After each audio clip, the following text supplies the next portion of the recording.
بلوچستان کی تاجر برادری نے وفاقی بجٹ 2026 اور 27 کو مسترد کرتے ہوئے کہا ہے کہ بجٹ میں صوبے کے مسائل اور معاشی مشکلات کو نظر انداز کیا گیا ہے۔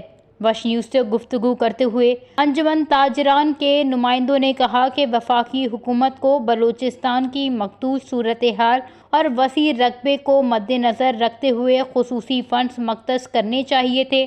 ان کا مزید کہنا تھا کہ بلوچستان تو ایسا صوبہ آپ کا سامنے بدامنی ہے، لاکھونیت ہے، بڑے راستے بند ہے اور ہم جو ہے رات کے وقت سفر نہیں کر سکتے۔ حکومت آتا ہے وہ جلا رہا ہے ادھر، تو ہمارا صوبہ تو بالکل ٹیکس سے مطمئن نہیں۔ حکومت کو چاہیے تاکہ ہمارا صوبے کو جو ہے ٹیکس سے مستثنیٰ کیا جائے، کیونکہ ہمارا صوبے میں امن امان خراب ہے، پٹری سارا بند ہے، کاروبار بند ہے، زندانی لوگ روڈوں پر کھڑے ہیں، ہمارے تاجروں سے، ہمارے لوگوں سے بتے مانگتا ہے، اسے پیسے مانگتا ہے، اسے بالکل ہم لوگ جو ہے بالکل ٹیکس سے مطمئن نہیں ہے۔ انکم ٹیکس ہے، جی ایس ٹی ہے، یہ ہم لوگ دے رہے ہیں۔ ابھی جب کنٹینر ہم کراچی کے پورٹ پر پاس کرتا ہے یا کوئٹے میں جدھر بھی ہے، ہم تمام ٹیکسز ادا کرتے ہیں، لیکن یہ جو چھوٹے دکانداروں کے لیے جب اس نے 1% لگایا یہ ہم ادا نہیں کر سکتا ہے، کیونکہ ہمارا صوبہ جو ہے وہ اس کی مطمئن نہیں۔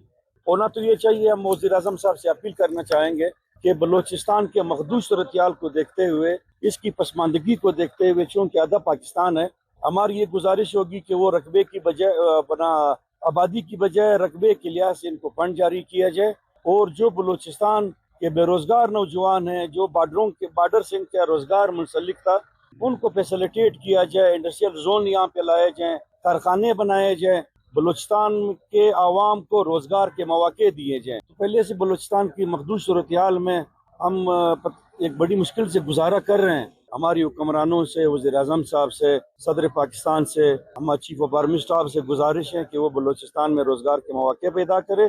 تاجر رہنماؤں نے مطالبہ کیا ہے کہ بلوچستان میں صنعتوں کے قیام کو یقینی بنایا جائے اور صوبے کو ٹیکس فری زون قرار دیا جائے۔ ان کے مطابق امن و امان کی صورتحال اور سرحدی تجارت کی بندش کے باعث صوبے میں بے روزگاری میں اضافہ ہو رہا ہے، جبکہ صنعتی مواقع بھی نہ ہونے کے برابر ہیں۔ انہوں نے وفاقی حکومت سے مطالبہ کیا کہ بلوچستان کے لیے خصوصی معاشی پیکیج اور کاروباری مراعات کا اعلان کیا جائے۔